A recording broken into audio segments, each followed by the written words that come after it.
ओम सभी को नमस्ते। ओम का उच्चारण ओ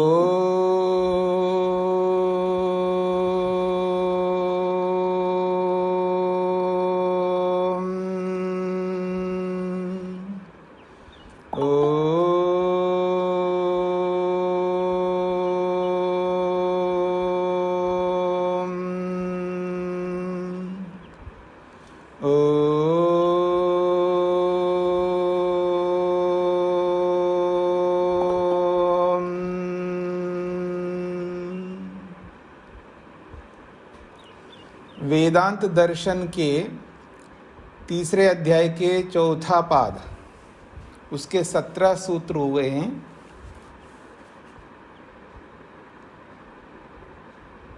मुक्ति को लेकर के प्रश्न चल रहा है कि ब्रह्म विद्या से मुक्ति मिलती है या ब्रह्म विद्या के साथ में कर्म को जोड़ना चाहिए। तो ऊर्ध्वरेतस्सु च शब्दे ही इससे स्पष्ट किया है कि ऊर्ध्वरेता योगियों में जो है ब्रह्म विद्या का वर्चस्व होता है और कर्म का वहाँ अभाव देखा जाता है, क्योंकि शास्त्र ऐसा ही वर्णन करता है। अब इसी बात को ध्यान में रखते हुए फिर पूर्व पक्ष के रूप में बात रखी जा रही है। पुनः पूर्व पक्षत्वेन आक्षिप्यते, पूर्व पक्षी के रूप में आक्षेप किया जाता है। और ये पूर्व पक्षी के बात को जैमिनी आचार्य प्रस्तुत करता, अर्थात जो प्रश्नकर्ता लोग प्रश्न करते हैं उन प्रश्नों को जैमिनी आचार्य उनकी ओर से बोल रहे हैं। तो कहते हैं परामर्शम जैमिनी अचोदना च अपवदति। परामर्शम जैमिनी ही अचोदना च अपवदति। कहते हैं यत्र क्वचित श्रुतौ ऊर्ध्वरेतस्त्वं वर्ण्यते, जहाँ कहीं शास्त्रों में ऊर्ध्वरेता योगी को लेकर के वर्णन किया जाता है। परामर्शम एव ऊर्ध्वरेतस्त्वस्य जैमिनिर्मन्यते। जैमिनी आचार्य कहते हैं ये तो ऊर्ध्वरेतस्त्व को लेकर के जहाँ कहीं शास्त्र वर्णन करता है ये तो केवल परामर्श है, वो अर्थात ये उनकी वो स्तुति मात्र है, ऐसा जैमिनी आचार्य कहते हैं। नहीं तथा विधि तथा विधा आश्रमो भवति इति। वो कहते हैं कोई उस प्रकार का कोई आश्रम नहीं होता है, वो तो केवल उस ऊर्ध्वरेता योगियों की वो प्रशंसा मात्र है। ऊर्ध्वरेता को कहने वाला ऐसा कोई अलग से कोई आश्रम नहीं है, ऐसा जैमिनी मानता है। ये तो न ही ऊर्ध्वरेतस्त्वं खलु कमपि एकम आश्रमम अभिलक्ष्य क्वचित च उद्यते विधीयते तत्तु परामर्श मात्रम एव उच्यते। वो कहते हैं ये तो क्योंकि नहीं ऊर्ध्वरेतस्त्वं खलु, किसी ऊर्ध्वरेतस्तु योगी को लेकर के, या कमपि एकम आश्रमम अभिलक्ष्य, किसी एक आश्रम को लेकर के कहीं पर भी ऐसा कोई विधि नहीं कही गई है। क्वचित च उद्यते विधीयते, कहीं पर कोई शास्त्र किसी एक आश्रम को लक्ष्य करके कोई विधि करता है। तत्तु परामर्श मात्रम एवं उच्यते, वो तो केवल उस ऊर्ध्वरेता योगी की स्तुति मात्र है। किसी एक आश्रम को लेकर के ऐसा कोई विधान नहीं किया गया है, ऐसा जैमिनी आचार्य कह रहे हैं।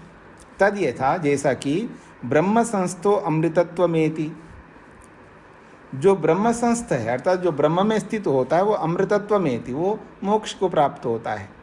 सर्वे एते पुण्यलोक भवन्ति, ये सब पुण्यलोक वाले होते हैं जो ऐसा काम करते हैं।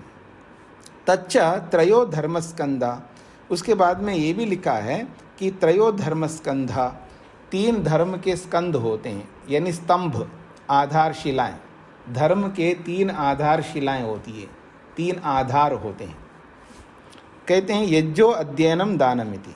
एक है यज्ञ जो गृहस्थी करता है, अध्ययन जो है ब्रह्मचारी करता है, दानम जो है ये त्याग करने का काम जो है वानप्रस्थी करता है।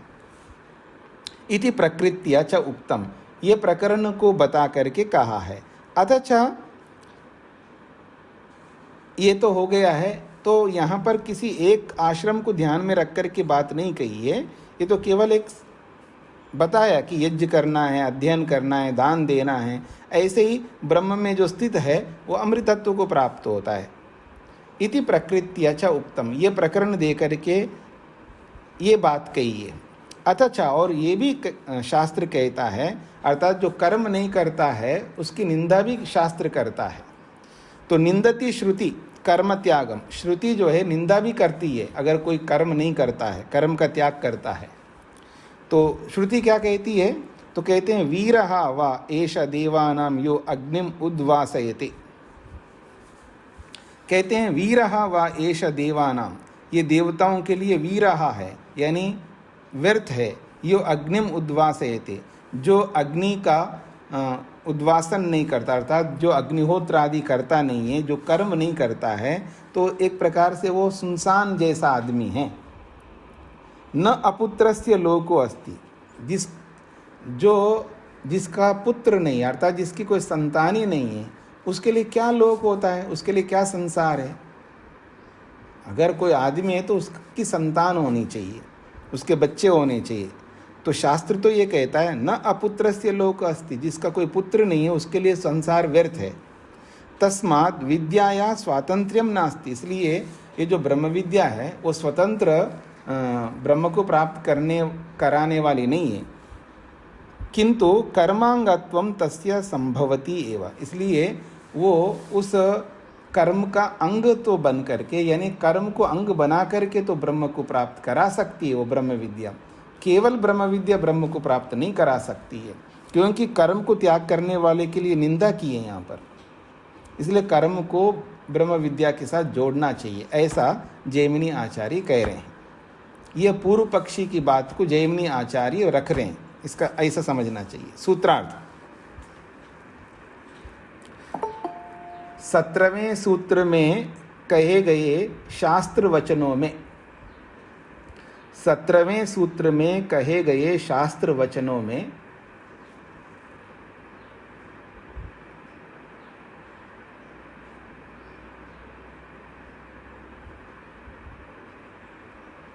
सत्रहवें सूत्र में कहे गए शास्त्र वचनों में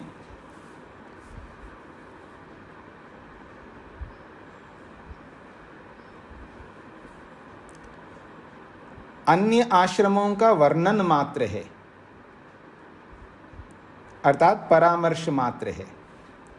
अन्य आश्रमों का वर्णन मात्र है, अर्थात परामर्श मात्र है।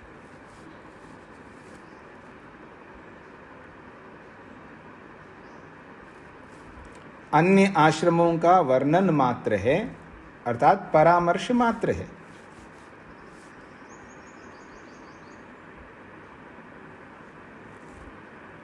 क्योंकि कोई भी आश्रम को लक्ष्य करके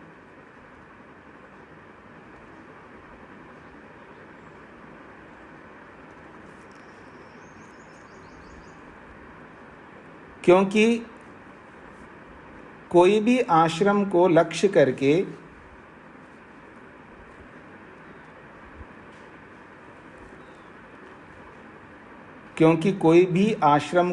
करके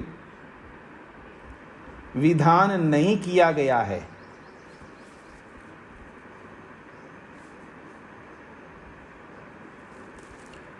क्योंकि कोई भी आश्रम को लक्ष्य करके विधान नहीं किया गया है।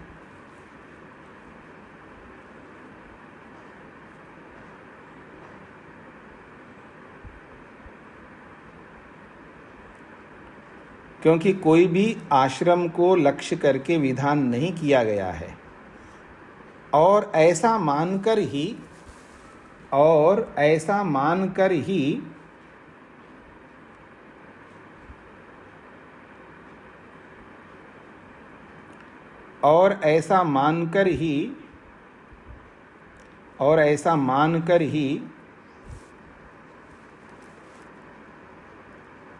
कर्म त्याग को शास्त्र निंदा भी करता है, और ऐसा मानकर ही कर्म त्याग को शास्त्र निंदा भी करता है।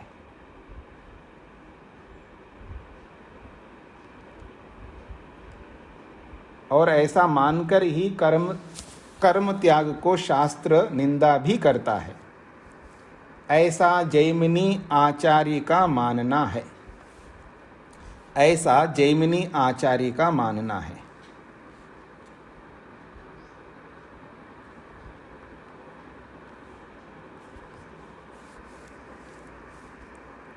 हाँ जी, 17वें सूत्र में कहे गए शास्त्र वचनों में अन्य आश्रमों का वर्णन मात्र है, परामर्श मात्र है, अर्थात परामर्श मात्र है। क्योंकि कोई भी आश्रम को लेकर, कोई भी आश्रम को लक्ष्य करके विधान नहीं किया गया है, और ऐसा मानकर ही कर्म त्याग को शास्त्र निंदा भी करता है, ऐसा जैमिनी आचार्य का मानना है। सभी परामर्श का क्या अर्थ होगा यहाँ पे? वर्णन मात्र है। परामर्श का मतलब है वर्णन मात्र है। जैसे हाँ जी, लक्ष्य करके विधान है या विभाग? नहीं, लक्ष्य करके का मतलब उसको ध्यान में रख करके, मतलब किसी आश्रम को ध्यान में रख करके ये विधान नहीं है। ऊर्ध्वरेथा योगी की जो प्रशंसा की है वो किसी आश्रम को ध्यान में रख करके नहीं की है, केवल मात्र प्रशंसा की है व्यक्ति की, योगी की, ऐसा ये कहना चाहते हैं। ठीक है। हाँ जी, समाधीयते, इसका समाधान किया जा रहा है अगले सूत्र में। जैमिनी के माध्यम से प्रश्नकर्ता को रख दिया है, अब स्वयं वेदव्यास इसका समाधान कर रहे हैं अगले सूत्र में। अनुष्ठेयम बादरायण साम्य श्रुते है। अनुष्ठेयम बादरायण साम्य श्रुते अवश्यम अनुष्ठान योग्यम ऊर्ध्वरेतस्त्वम आश्रमीनाम इति बादरायणो मन्यते समान श्रुतित्वा। वो कहते हैं अवश्यम अनुष्ठान योग्यम, अवश्य ही अनुष्ठान करने योग्य है। क्या? ऊर्ध्वरेतस्त्वम आश्रमीनाम, जो ऊर्ध्वरेता को प्राप्त करने वाले आश्रम का अवश्य अनुष्ठान करना चाहिए, ऐसा बादरायण आचार्य मानते हैं, अर्थात वेदव्यास मानते हैं। क्यों? समान श्रुतित्वात्, क्योंकि श्रुति सबके लिए समान रूप से है। वहाँ पर अलग अलग आश्रम के लिए अलग अलग श्रुति है, इसका ये अर्थ है। समान श्रुतित्वात् का मतलब है एक एक आश्रम को लेकर के अलग अलग विधान किया गया होने से। यथा अन्येषां त्रयाणाम आश्रमाणाम तत्र अनुष्ठेयम कृत्यम पृथक पृथक श्रूयते।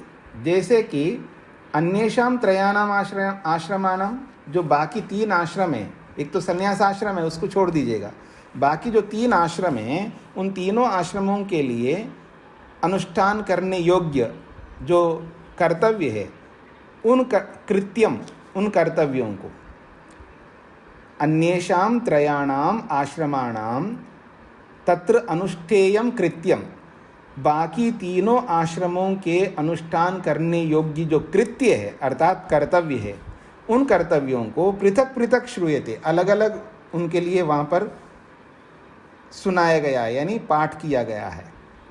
तत्रैव ऊर्ध्वरेतस्त्वम कृत्यम, और उसी स्थान पर जहाँ तीनों आश्रमों के लिए अलग अलग कर्तव्य बताए गए हैं, और वहीं पर ऊर्ध्वरेता योगियों के जो कर्तव्य है उसके भी बताए गए हैं। और ऊर्ध्वरेता योगी कौन होता है? चतुर्थ आश्रमस्य, जो कि चतुर्थ आश्रम अर्थात संन्यास आश्रम में रहने वाला होता है, उसका भी कर्तव्य वहाँ पर श्रूयते, सुनाया गया है, अर्थात वर्णन किया गया है। तो इसलिए किला निश्चित रूप से एक एकम अनुष्ठेयम एक एकेन आश्रमिना ही स्पष्टम भवति। एक एक अनुष्ठान एक एक आश्रमी के द्वारा वहाँ पर अनुष्ठान करना चाहिए, ये बात वहाँ स्पष्ट बताया गया है। तद ये था, जैसा कि हम दोबारा दोहराते हैं आपके लिए, वो कहते हैं यज्ञो अध्ययनम दानमिति प्रथमा। कहते हैं यज्ञ करना, पढ़ना और दान देना ये ये प्रथम स्तंभ है, धर्म का प्रथम आधार है। जो कि ये काम कौन करता है? यज्ञ करने का, पढ़ने का, दान देने का। तो कहते प्रथमा, ये प्रथम स्कंध है धर्म का, जो कि गृहस्थी के लिए है। तप एव द्वितीय, और जो तपस्या करने का है ये दूसरा स्तंभ है धर्म का। ये तप कौन करता है जी? ये वानप्रस्थी करता है। ब्रह्मचर्य आचार्य कुलवासी तृतीया, ये धर्म का तीसरा जो आधार है, स्तंभ है, वो ब्रह्मचारी है, जो आचार्य के कुल में यानी गुरुकुल में रह करके वहाँ निवास करता हुआ विद्या अध्ययन करता है। तो ये धर्म के 3 स्तंभ बताए हैं, एक गृहस्थी का, एक वानप्रस्थी का और एक ब्रह्मचारी का। इति गृहस्थ वानप्रस्थ ब्रह्मचर्य आश्रमानाम क्रमशो अनुष्ठेयानि, ये गृहस्थ, वानप्रस्थ और ब्रह्मचारी के कर्तव्यों का क्रम से अनुष्ठान करने की बात कही है। फिर कहा उसके बाद में ते एते त्रयो धर्म स्कंदा, ये 3 धर्म के स्कंध है, आधार स्तंभ है। इति अनेनापि स्पष्टते, इससे भी स्पष्ट होता है, त्रयो धर्म स्कंदा कर्मणाम आश्रम भूतानाम आश्रमा। तो ये तीनों धर्म के जो स्कंध है, आधार खंबे हैं, ये कर्म करने वाले आश्रमों में, तीनों आश्रमों में रहने वाले आश्रमियों का है। अतः चतुर्थम, अब चौथा जो स्तंभ है जो कि बिल्कुल अलग है, वो सन्यासी के लिए कहा है। अथ चतुर्थम, इसके बाद चौथा स्तंभ है जो कि ब्रह्म संस्थो अमृतत्वमेति, जो ब्रह्म में स्थित है, जो सन्यासी है, जो ब्रह्म में स्थित है वो सन्यासी, हर कोई सन्यासी नहीं। जो ब्रह्म में स्थित सन्यासी है वो अमृतत्वमेति, वो अमृतत्व को, मोक्ष को प्राप्त होता है। तो ब्रह्म संस्थत्वम अनुष्ठेयम चतुर्थस्य आश्रमिना परिव्राजकस्य श्रूयते, जो ब्रह्म में स्थित होकर के जो अनुष्ठान करता है, ये चतुर्थ आश्रमी परिव्राजक सन्यासी का ही वहाँ पर सुना जाता है, और कोई दूसरा नहीं होगा। और अन्यापि साम्य श्रुति, इसी के समान और भी श्रुतियाँ अलग अलग स्थानों पर दी गई है, जैसे कि एतमेव प्रव्राजिनो लोकमिच्छन्ति, एतमेव, इसी परमात्मा को, प्रव्राजिनः एतमेव लोकम, अर्थात इसी ब्रह्मलोक को ही, एतमेव लोकम का मतलब है इसी ब्रह्मलोक को, प्रव्राजिनः अर्थात सन्यासी लोग, इच्छन्ति चाहते हैं, वो बाकी स्वर्गलोक को या किसी और लोक को नहीं चाहते हैं। एतमेव लोकम, इसी स्वर्ग, इसी मोक्ष लोक को ही वो चाहते हैं। कौन? सन्यासी लोग। वेदांत विज्ञान सुनिश्चितार्था संन्यास योगाद यतः शुद्ध सत्वाः ते ब्रह्मलोकेषु परांत काले परामृतात् परिमुच्यन्ति सर्वे, ये मुंडकोपनिषदकार ने कहा है। तो कहते हैं वेदांत विज्ञान सुनिश्चितार्थाः, कहते हैं वेदांत, जो वेद में बताया गया सार है।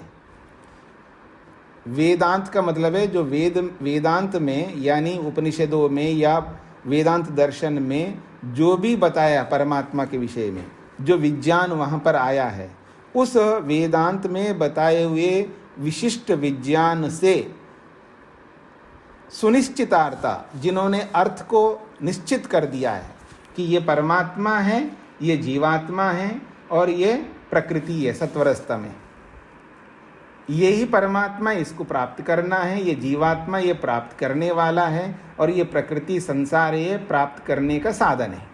ऐसे सुनिश्चितार्था, जिन अर्थों को उन्होंने निश्चित कर दिया है। कैसे? वेदांत विज्ञान, वेदांत का सहारा लेकर के वेद में बताए हुए जो विशिष्ट ज्ञान हैं, उस विज्ञान के आधार पर उन्होंने इन तीनों अर्थों का निश्चित कर लिया है।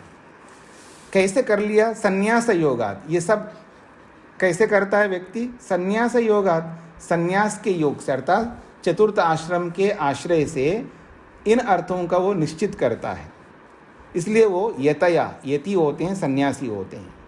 और ऐसे ही नहीं होते हैं, ऐसे निश्चय नहीं कर सकते वो। क्यों? शुद्ध सत्वा, क्योंकि उनका मन जो है शुद्ध है, निर्मल है, अविद्या नहीं है अभी। तो ऐसे शुद्ध सत्वाः, जो शुद्ध मन वाले हैं, यतयः सन्यासी है, और इस सन्यास के योग से वेद में बताए हुए या वेदांत में जो बताया हुआ जो सार है या उपनिषदों में बताया हुआ जो सार है, उस सार को विशिष्ट ज्ञान के माध्यम से निश्चित कर दिया है। ऐसे लोग ऐसे जो सन्यासी ब्रह्मवेत्ता लोग हैं, ते ब्रह्मलोकेशु, वो मोक्ष लोक में, ब्रह्मलोकेशु का मतलब है मोक्ष लोक में, परांत काले, बहुत लंबे काल तक, परामृतात् परिमुच्यन्ति सर्वे, और वो सब जो है परामृतात् अर्थात इस अमृत को पार करके, परिमुच्यन्ते, और अपने सारे दुखों को समाप्त करते हैं, अर्थात इस संसार रूपी दुख सागर से छूट करके, परिमुच्यन्ति, इस संसार के दुख सागर से छूट करके परामृतात्, वो उत्कृष्ट अमृत को पा सकते हैं। ऐसे वो सारे सन्यासी लोग। अत्र प्रव्राजिना, इन प्रमाणों में तो प्रव्राजिना संन्यासः इति शब्दों, ये दो शब्द आए हैं जो कि चतुर्थ आश्रम से सूचको, ये चतुर्थ आश्रम के संकेतक हैं। तथा ऐसे ही विशिष्ट विधानम च, और विशेष विधान भी आता है। ब्रह्मचर्यादेव प्रव्रजेत, ब्रह्मचर्य आश्रम से ही सीधा सन्यासी बने, ये विशेष विधान भी देखा जाता है शास्त्र में। तस्मात्, इसलिए कहते हैं विद्याया कर्मांगत्वम नास्ति, इस ब्रह्म विद्या का कर्म अंग नहीं बन सकता है। तस्या स्वातंत्रमेव सिद्ध्यति, वो तो ब्रह्म विद्या स्वतंत्र होकर के ही मोक्ष को सिद्ध कराती है, इसका यह अभिप्राय है। ऐसा बादरायण आचार्य कहते हैं। सूत्रार्थ लिखिएगा।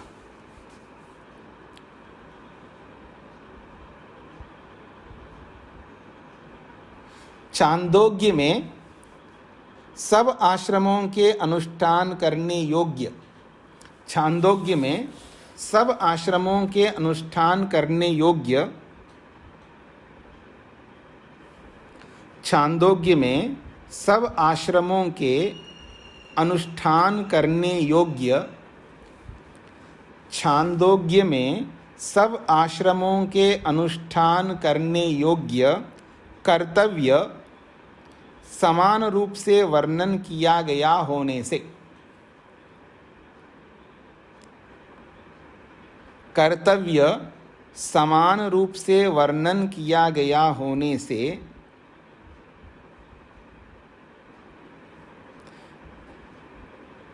छांदोग्य में सब आश्रमों के अनुष्ठान करने योग्य कर्तव्य समान रूप से वर्णन किया गया होने से,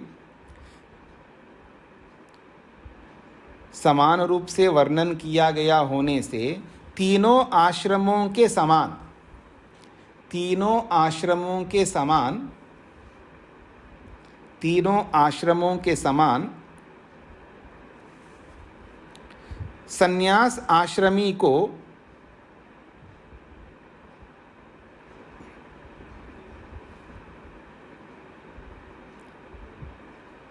तीनों आश्रमों के समान संन्यास आश्रमी को, तीनों आश्रमों के समान संन्यास आश्रमी को ऊर्ध्वरेता बनने के लिए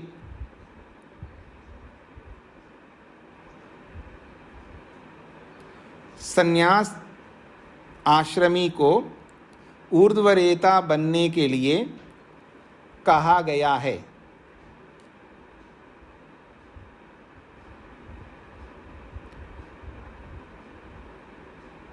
तीनों आश्रमों के समान संन्यास आश्रमी को ऊर्ध्वरेता बनने के लिए कहा गया है, ऐसा बादरायण आचार्य का मानना है। ऐसा बादरायण आचार्य का मानना है।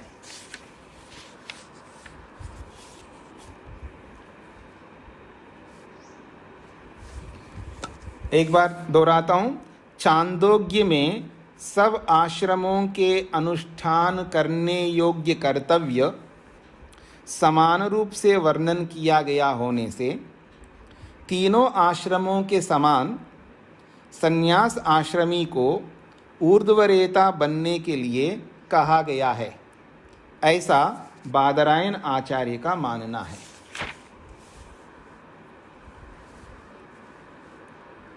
इसी बात को पुष्ट करने के लिए अगला सूत्र है 20वां, अन्यच्चा, एक और बात है, विधिर्वा धारणवत, विधिर्वा धारणवत। आप कहते हैं ये केवल परामर्श मात्र है, ये तो केवल वर्णन मात्र है। परामर्श मात्र नहीं है, केवल वर्णन ही नहीं किया, केवल प्रशंसा ही नहीं की है, वो विधि भी है वहाँ। उसको आप विधि नहीं मान रहे, वो विधान है वहाँ पर, ऐसा करने का विधान किया है, ये कह रहे हैं विधिर्वा धारणात्। कहते हैं वाकार समुच्चयार्थ, सूत्र में जो वा शब्द आया है ये और अर्थ को कहने के लिए है। और भी एक बात हम कहना चाहते हैं, क्या? विधिश्च धारणवत विज्ञेय, जो विधि होती है वो धारण करने के लिए होती है। धारणवत का मतलब धारण करने के समान होता है, अर्थात धारण करने योग्य होता है, ऐसा विज्ञेय जानना चाहिए। यथा ही अधस्तात् समिदं धारयन् अनुद्रवेत् उपरि ही देवेभ्यो धारयति। तो ये एक यज्ञ का प्रसंग देकर के उन्होंने समझाने का प्रयास किया है। तो जैसे महापितृ यज्ञ कहते हैं दिष्टगत अग्निहोत्रे, इष्टगता ऐसा होना है, ये देवेभ्यो धारयत, दकार तो पहले किसी और के साथ जुड़ता है। इष्टगता अग्निहोत्रे, इष्टि में, इष्टि कहते हैं यज्ञ, यज्ञ में आए हुए अग्निहोत्र के विषय में एक महापितृ यज्ञ है, उसमें ये तंत्र वार्तिक है, मतलब ये वार्तिक है, यहाँ पर जो दिया है किसी शास्त्र का वार्तिक है, यानी किसी शास्त्र का ये श्लोक का अंश दिया है। यहाँ पर क्या दिया है कि अधस्तात् समिदं धारयन्, नीचे से समिधा को धारण करते हुए जाएं, यानी नीचे समिधा को धारण करे, ऊपर हवि रहे, ऐसा वहाँ पर प्रसंग आता है। हवि का मतलब है जो अग्नि में डालने योग्य जो सामग्री होती है उसको हवि कहते हैं। तो जो हवि को ले जाना है तो नीचे समिधा को ले जाओ, अधस्तात् समिधम धारयन्, नीचे समिधा को ले लो और ऊपर हवि रख के ले जाओ। एक ऐसा प्रसंग आता है वहाँ पर, नीचे समिधाओं को ले लो और ऊपर हवि ले लो। तो इसलिए अधस्तात् समिधम धारयन्, नीचे से समिधा को धारण करते हुए अनुद्रवेत ले जाएं, ऊपरी ही देवेभ्य धारयति, क्योंकि जब नीचे से समिधा को ले जाएंगे पितृलोक जो है, क्योंकि ये पितृयज्ञ से संबंधित है, तो वहाँ पितर लोग जो है समिधा को नीचे रख कर के ले जाते हैं। क्योंकि दूसरा एक ऐसा विधान है कि ऊपरी ही देवेभ्य धारयति, क्योंकि जब देवलोग समिधा ले जाते हैं वो ऊपर से ले जाते हैं। एक पात्र ऐसा होता है, वहाँ पात्र यज्ञ के ही होते हैं, यानी लकड़ी के होते हैं जी। जो बड़े बड़े याग आदि करते हैं, यज्ञ करते हैं, उसमें जितने भी पात्र होते हैं, अधिकांश पात्र, क्या पूरे पात्र लगभग, कुछ मिट्टी के होते हैं, इसलिए अधिकांश पात्र जो है वो लकड़ी के होते हैं। तो एक लकड़ी का पात्र है, उसमें या एक पात्र के रूप में होता है, और एक जैसे उदाहरण के लिए अग्नि के अंगारों को हिलाना हो, उसके लिए एक पट्टा जैसा होता है ना, जैसे चावल को मिलाने के लिए अथवा चावल निकालने के लिए, अथवा एक ऐसे पट्टा जैसा होता है और उससे ऐसे कुरोदते हैं ऐसा। तो ऐसे एक लकड़ी का साधन होता है जहाँ, तो उस साधन के ऊपर तो समिधा रख कर के ले जाते देव लोग, और एक ऐसा पात्र होता है लकड़ी का ही, ऊपर हवि रखते हैं और नीचे समिधा रखते हैं, फिर ले जाते हैं। तो जब पितृयज्ञ को करने के लिए जब ले जाते हैं समिधाओं को, तो समिधाएं नीचे रखते हैं, ऊपर हवि रखते हैं, ले जाते हैं। और जब देवलोग जब यज्ञ करते हैं तो समिधाओं को ऊपर रख कर के ले जाते हैं, ऐसा वो प्रसंग है। ठीक है, तो कहते हैं अधस्तात् समिधं धारयन् उद्रवेत्, नीचे समिधाओं को रख कर के ले जाएं। क्यों नीचे रख कर के ले जाओ? क्योंकि ऊपर ही देवेभ्य धारयति, क्योंकि ऊपर समिधा रख कर के देवलोग ले जाते हैं, इसलिए आप नीचे रख कर के ले जाइए। एक अंतर दिखा रहे हैं, केवल इतनी सी बात है। तो जैसे अत्र अधस्ता समिधा धारण कथने अनायासेन उपरि अपि समिधा धारणम यथा गम्यते। एक दिखा यहाँ पर ये बोला है नीचे समिधा रखने का कथन किया है, तो इससे अनायास ये बात सिद्ध होती है ऊपर भी समिधाओं को धारण करने की बात सिद्ध हो जाती है, क्योंकि ऊपर ही देवेभ्य धारयति, ऊपर देव लोग धारण करते हैं। तो क्या धारण करते हैं? प्रसंग किसका चल रहा है? समिधा का। तो नीचे समिधा को धारण करके ले जाओ और ऊपर जो है देवलोक धारण करते हैं। तो क्या धारण करते हैं? प्रसंग क्या है? समिधा का है। तो इससे जब नीचे समिधा रख कर के ले जाओ, क्योंकि ऊपर धारण देवलोक करते हैं, इसका मतलब है ऊपर समिधा को धारण देवलोक करते हैं, ऐसा समझना चाहिए। तो ये विधान ही है यहाँ पर, जैसे ये विधान है ऐसे वहाँ पर भी विधान है, ऐसे समझना चाहिए। ये उदाहरण दे के समझा है यहाँ पर। तो कह रहे हैं अत्र अधस्ता समिधा धारण कथने, जब यहाँ नीचे समिधा को धारण करने का जब विधान किया है, इससे अनायास ही ऊपर जो है समिधा का धारण सिद्ध होता है, ऊपर समिधा रखने का देवों के लिए सिद्ध होता है। तथैव, ठीक उसी प्रकार से त्रयो धर्म स्कंधा इति कथनानंतरम, 3 धर्म के स्कंद है ऐसा कथन करने के बाद में ब्रह्म संस्थो अमृतत्व मेति ऐसा बोला है।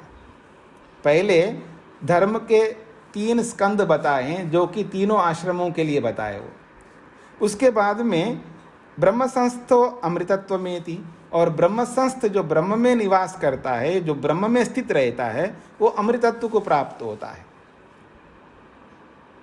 ये बोला है। तो इससे पता लगता है ब्रह्म संस्थ जो है ये सन्यासी होगा, ये कहना चाहते हैं। त्रिभ्य आश्रमेभ्यो अतिरिक्तस्य तस्य चतुर्थस्य आश्रमस्य विधिरेव इति गम्यते। जब त्रयो धर्मस्कंधा कहकर के 3 आश्रमों का वर्णन किया है वहाँ पर, तो बचा हुआ कौन आश्रम है? वो संन्यास आश्रम ही बचा हुआ है। तो इसलिए कह रहे हैं त्रिभ्य आश्रमेभ्य, 3 आश्रमों से अतिरिक्त जो बचा हुआ है, चतुर्थस्य आश्रमस्य विधि, वो चौथे आश्रम की विधि है, ऐसा गम्यते जाना जाता है। तो विधिर्विधानम च चतुर्थाश्रमस्य अन्यत्र श्रुतिषु स्पष्टम उपलभ्यते। ये जो विधि रूपी विधान है, ये चतुर्थ आश्रम का विधान है, ऐसा मानना चाहिए। कौन सा विधान? ब्रह्म संस्थो अमृतत्व मेति, ये वाला विधान। क्यों? अन्यत्र बाकी श्रुतियों में ये बात स्पष्ट उपलब्ध होती है, जैसा कि बता रहे हैं एतमेव प्रव्राजिनः लोकम इच्छन्त प्रव्रजन्ति। एतमेव लोकम, इसी ब्रह्मलोक को प्रव्राजिना सन्यासी लोग चाह करके प्रव्रजंती सन्यास को लेते हैं। इस ब्रह्मलोक को चाहने की इच्छा से, यानी मोक्ष लोक को प्राप्त करने के लिए जो सन्यासी बनना चाहते हैं, वो सन्यास लेकर के घर आदि छोड़ करके प्रव्रजंती आगे जंगल में जाते हैं अथवा आश्रमों में जाते हैं। इस ब्रह्मलोक को, मुक्ति लोक को चाहते हुए प्रव्राजना सन्यासी लोग जो है सन्यास लेकर के घर से निकल पड़ते हैं। प्रव्रजंती का मतलब है घर त्याग करते हैं। ब्रह्मचर्यम समाप्य गृही भवेत्, ब्रह्मचर्य आश्रम को पूरा करके गृहस्थी बने। गृही भूत्वा, गृहस्थी को पूरा करके वनी भवेत्, वनी बने अर्थात वानप्रस्थी बने। वनी भूत्वा, वानप्रस्थ आश्रम को पूरा करके प्रव्रजेत, सन्यासी बने। इति प्रव्रजन्ति, ऐसा वो सन्यासी बन जाते हैं। तो प्रव्रजेत इति कथनेन विधि स्पष्टते। जब प्रव्रजेत यानी सन्यासी बने ऐसा जो बोला जा रहा है, ये विधि को ही विधि के रूप में ही ऐसा बोला जाता है। संन्यासस्य चतुर्थ आश्रमस्य विधि, ये संन्यास आश्रम का ही विधान है। इससे भी स्पष्ट होता है कि ये केवल परामर्श मात्र, कथन मात्र नहीं है, ये विधान किया है वहाँ पर, ये कहना चाहते हैं। सूत्रार्थ लिखिएगा।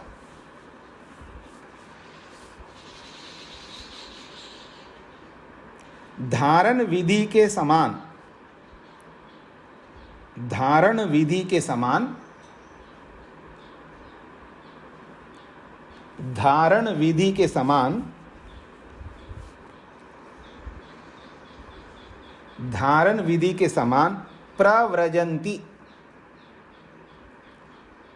प्रव्रजंती इस क्रियापद से, प्रव्रजंती इस क्रियापद से,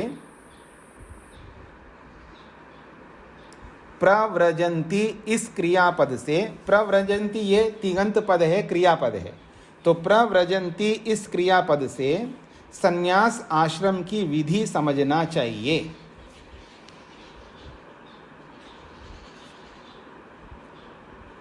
प्रव्रजंती इस क्रियापद से संन्यास आश्रम की विधि समझना चाहिए।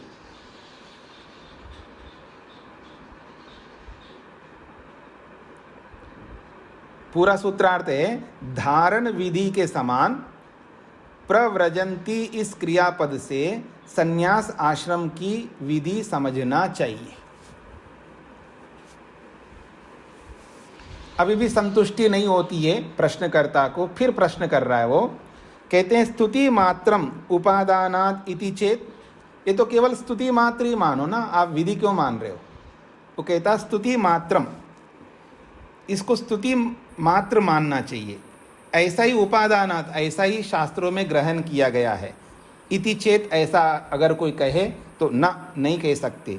अपूर्वत्वात्, ये अपूर्व विधि है, अर्थात अलग से विधान किया गया है।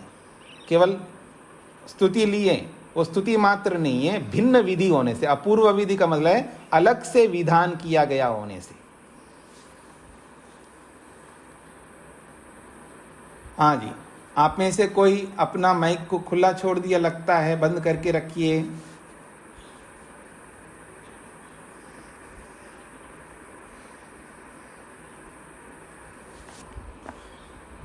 कोई आप में से है अपने माइक को ऑन किया है, अपने माइक को म्यूट करके रखिएगा, बंद करके रखिए।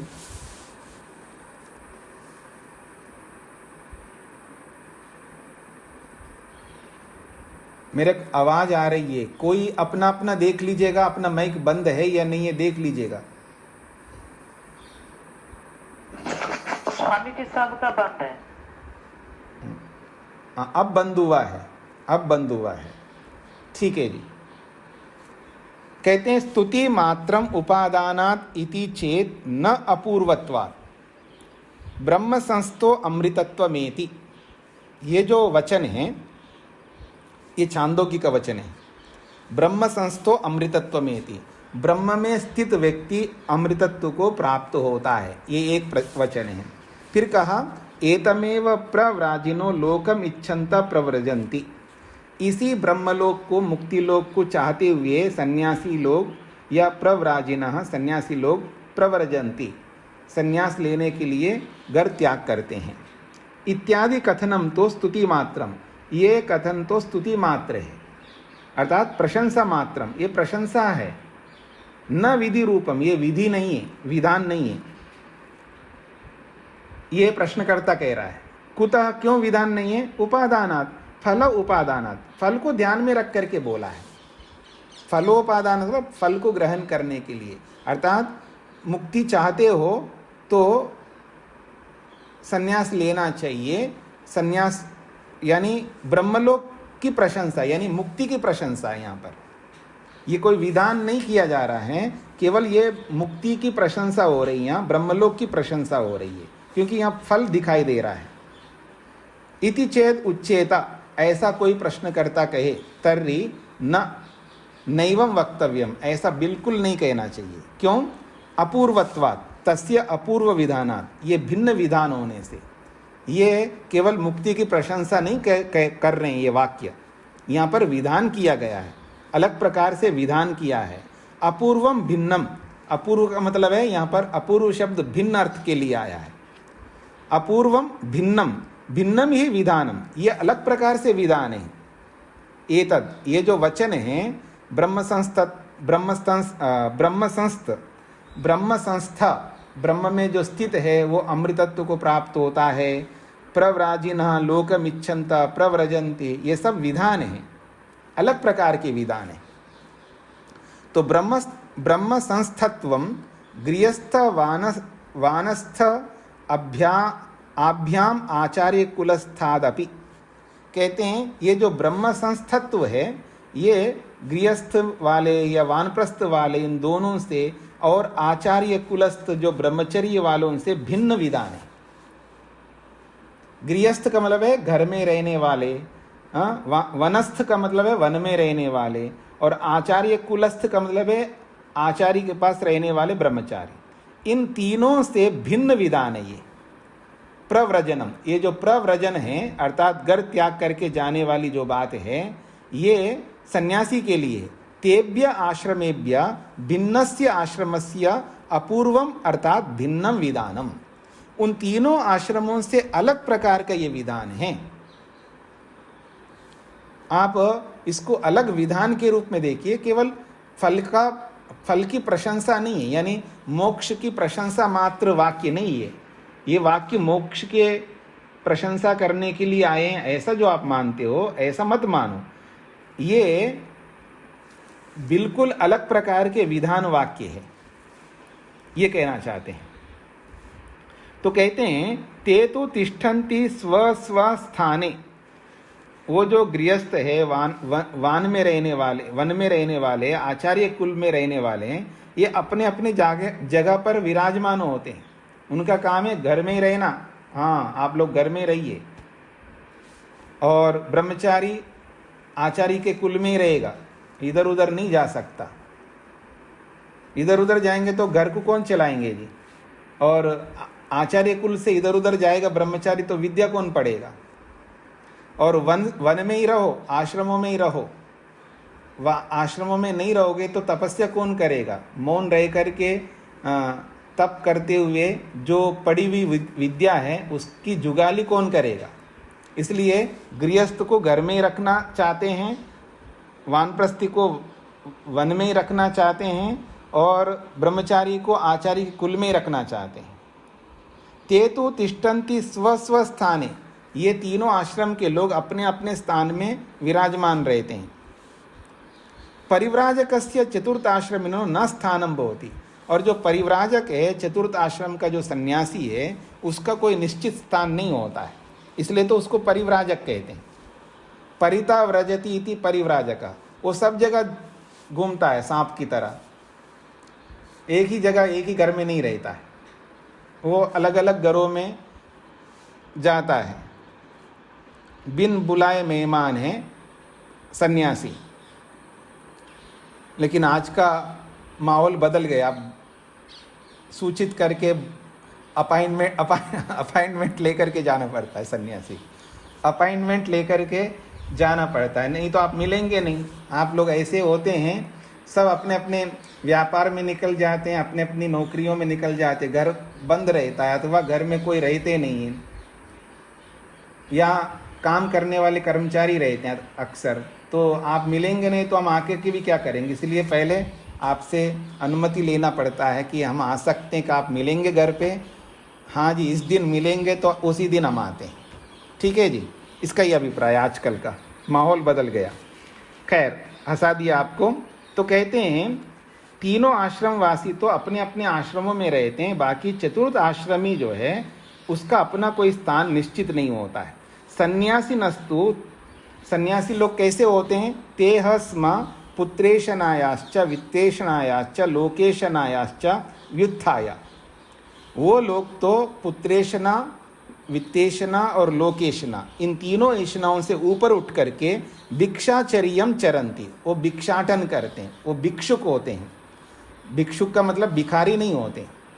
भिक्षुक और भिखारी में जमीन आसमान का अंतर है। भिक्षुक अधिकारी होते हैं, भिक्षा लेने का अधिकारी होता है, योग्य होते हैं। योग्य व्यक्ति जब भिक्षा लेता है तो उसको भिक्षुक कहते हैं, और अयोग्य व्यक्ति जब भिक्षा लेता है उसको भिखारी कहते हैं। ठीक है जी। तो ये भिक्षुक हमें तो गर्व है, मैं तो भिक्षुक हूँ जी, ये बहुत बड़ा गर्व है। हम यानी ये भी एक अहंकार समझ सकते हैं आप, आध्यात्मिक अहंकार कह सकते हैं कि हम तो भिक्षुक है, तो हम तो मांगने वाले हैं। भिक्षुक है, हम मांगते हैं, मांगने का अधिकार है। हर कोई आपको कहा जाए आप मांगो जी, आप नहीं मांग सकते। क्यों जी? ये आपका अहंकार है। ठीक है, होना चाहिए सबका अपना अपना अहंकार, अपना स्वाभिमान जिसको आप बोलते हो। तो अगर आप मांगेंगे तो आप मांग ही नहीं सकते, आपको शर्म आएगा, लज्जा आएगी। हाँ, हम कैसे मांगे जी? अपने लिए मांगो, आप नहीं मांग सकते। दूसरों के लिए मांगो तो एक अलग बात है। दूसरों के लिए तो किसी को भी मांगना चाहिए, मांग सकते हैं, लेकिन अपने लिए गृहस्थी नहीं मांग सकता, क्योंकि वो गृहस्थी है, उसका धर्म मांगना नहीं है, उसका धर्म है देना है। तो इसलिए सन्यासी जो है वो भिक्षा करने वाला होता है। तो इसलिए कहा जा रहा है कि वो उसका अपना कोई स्थान नहीं होता, वही परिव्रजती परिव्राजक होता है, उसी के लिए प्रव्रजंती आदि क्रियापद आए हैं। ये चतुर्थ आश्रम के लिए आया है, ये सिद्ध करना चाहते हैं। ते निवृत्त कामा, वो सन्यासी कैसे होते हैं? निवृत्त कामा, वो तृष्णा से, कामनाओं से रहित होते हैं, निवृत्त कामना वाले होते हैं। त्यक्त गृह, और घरों को त्याग किए हुए होते हैं। तो निवृत्त कामा त्यक्त गृह संता, वो निवृत्त कामना वाले घर त्याग किए हुए होने के कारण से भिक्षाचारिणा भवन्ति, वो भिक्षाटन करते हैं। नहीं इत्थम विधानम अन्येषाम आश्रमानाम क्वचित विधीयते, इस प्रकार का वर्णन, इस प्रकार का विधान बाकी आश्रमों के लिए कहीं पर भी नहीं किया गया है। तदेतत्तु संन्यास आश्रमस्य एव अपूर्वम विधानम, इसलिए ये सन्यासियों का ही एक अलग प्रकार का विधान है जो सन्यास आश्रम में रहने वालों के लिए है। इसलिए गृहस्थी को ऐसे घूमने के लिए नहीं बोला जाता है। वानप्रस्थी को, ब्रह्मचारी को, वो लोग घूमने के लिए नहीं बने, वो एक ही जगह रह करके अपनी अपनी उन्नति करने के लिए है। केवल सन्यासी के लिए घूमने के लिए विधान है, ऐसा ये कहना चाहते हैं। तो ये प्रव्रजंती, ये जो क्रियापद है, ये सन्यासियों के लिए आया है, इसलिए चतुर्थ आश्रम के लिए बात कही गई है, ये कहना चाहते हैं। मुख्य बात ये है। हाँ जी, सूत्रार्थ लिखिएगा। जो शास्त्र वचन आपने दिए हैं, जो शास्त्र वचन आपने दिए हैं का मतलब है जो शास्त्र वचन आपने उपस्थित किए हैं, जो शास्त्र वचन आपने उपस्थित किए हैं,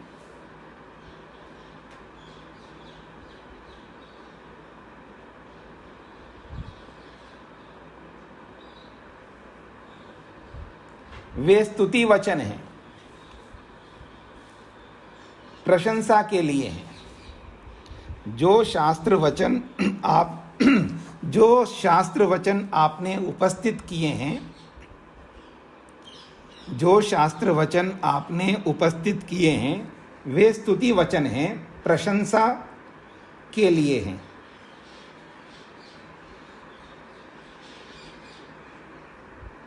जो शास्त्र वचन आपने उपस्थित किए हैं, वे स्तुति वचन हैं, प्रशंसा के लिए हैं।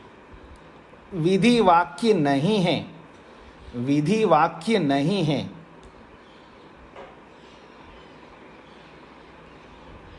विधि वाक्य नहीं है।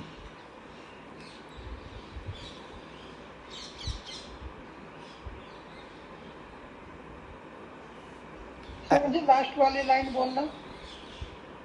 पूरा लाइन बोलता हूं जी। जो शास्त्र वचन आपने उपस्थित किए हैं, वे स्तुति वचन हैं, प्रशंसा के लिए हैं, विधि वाक्य नहीं है, विधि वाक्य नहीं है। ऐसा कहना उचित नहीं है, ऐसा कहना उचित नहीं है, ऐसा कहना उचित नहीं है। क्योंकि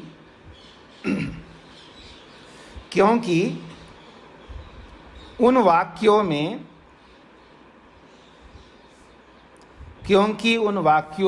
भिन्न रूप से विधान किया है।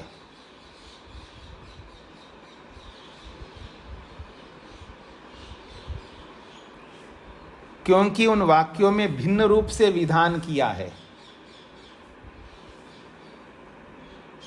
क्योंकि उन वाक्यों में भिन्न रूप से विधान किया है। ऐसा विधान बाकी आश्रमों के लिए नहीं किया है। ऐसा विधान बाकी आश्रमों के लिए नहीं किया है।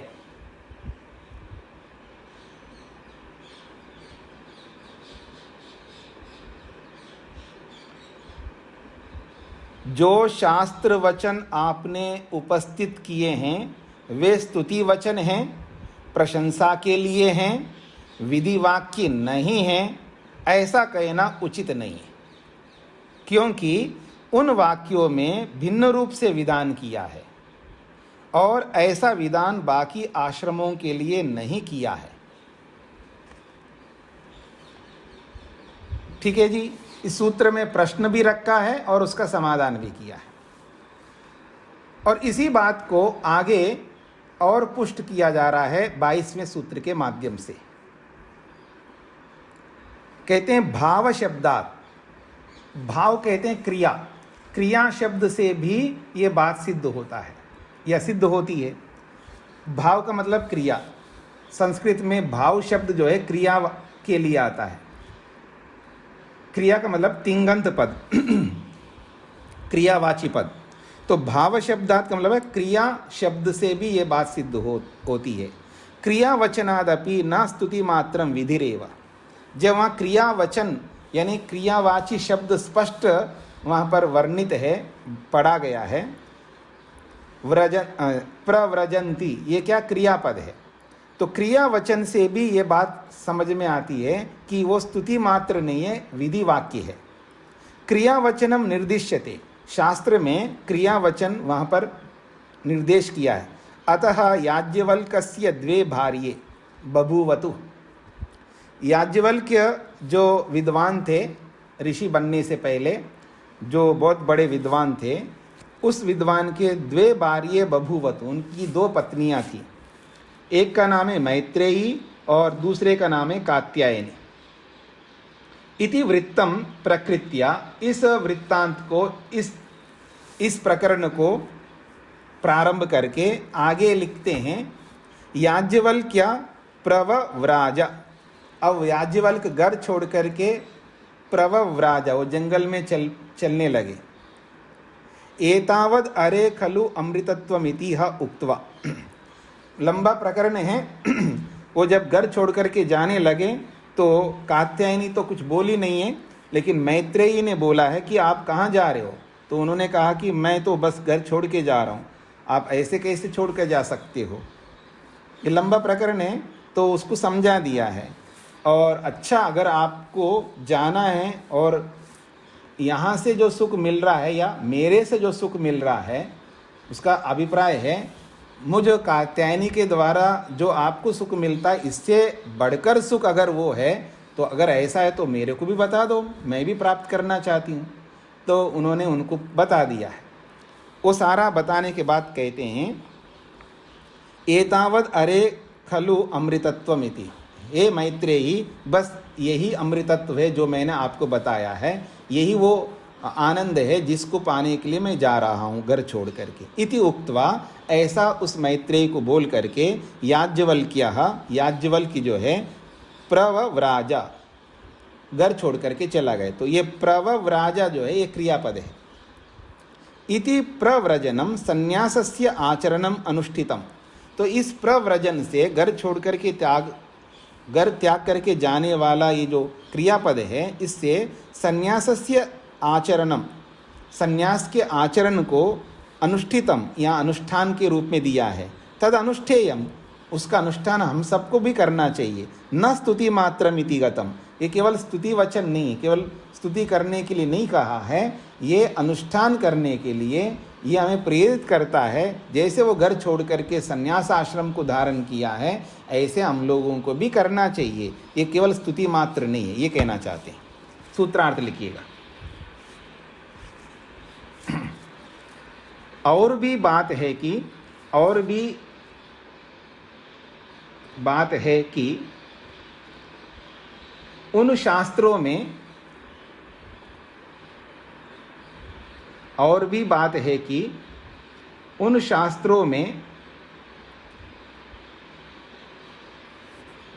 शास्त्रों में स्तुति के लिए वे वचन ना होकर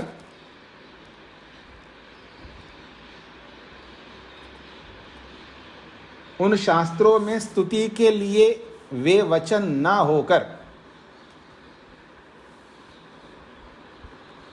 उन शास्त्रों में स्तुति के लिए वे वचन ना होकर विधि के लिए हैं या विधान के लिए हैं। उन शास्त्रों में स्तुति के लिए वे वचन ना होकर विधि के लिए हैं या विधान के लिए हैं।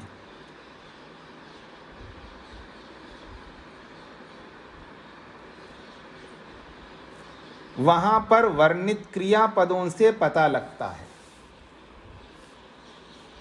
वहां पर वर्णित क्रियापदों से पता लगता है।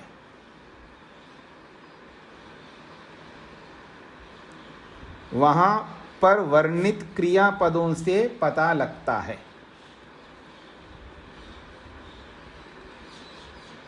और भी एक बात है, ऐसा भी कह सकते हैं, और भी बात है कि उन शास्त्रों में स्तुति के लिए वे वचन ना होकर विधान के लिए, विधि के लिए है। वहां पर वर्णित क्रियापदों से पता लगता है। ठीक है जी। तो बहुत सारी बातें हमने की हैं। ब्रह्म संस्था, ब्रह्म में जो स्थित है वो अमृतत्व को प्राप्त होता है। और ये भी बात हमने समझने का प्रयास किया है। तो धर्म के 3 स्तंभ है, आधार है, गृहस्थ, वानप्रस्थ और ब्रह्मचर्य आश्रम। उसके बाद में चतुर्थ आश्रम की बात कही है। और चतुर्थ आश्रमी जो होता है वो परिव्राजक होता है। उसके लिए ये 3 शर्त बताए हैं, पुत्रेशना, वित्तेशना और लोकेशना। इन तीनों ऐशनाओं को छोड़ करके, इन तीनों ऐशनाओं से ऊपर उठ करके उनको भिक्षाटन करना चाहिए। और इससे ये भी पता लगता है कि वो, उसका काम है उपदेश करना। अब वो पूरा सिस्टम ही बदल गया हमारा। अब तो एक जगह बैठ कर के हम आपको बता रहे हैं। ठीक है जी, सिस्टम पूरा चेंज हो गया। हमने अपनी पूरी व्यवस्था को हमने ऐसे चेंज कर दिया, बदल दिया, ध्रुवीकरण कर दिया, ग्लोबलाइजेशन कर दिया, वैश्वीकरण कर दिया है। तो एक इंटरनेट ने ऐसा प्रचंड परिवर्तन कर दिया आदमी को कि वो कहीं भी बैठ के कहीं से भी कुछ भी जान सकता है। पर इसका दुरुपयोग हमें नहीं करना है। हाँ जी, अब तो घर बैठे बैठे ही हमको सब मिल रहा है, इसलिए घर छोड़ने का क्या मतलब है। ठीक है, घर में रह कर के हम कर सकते हैं। ये अगर दुरुपयोग हम करेंगे तो निश्चित बात है कि हम अपने गंतव्य स्थान तक नहीं पहुंच पाएंगे, ऐसा समझना चाहिए। तो इसको आज इतना ही रखते हैं पाठ को। ओम शांति शांति शांति।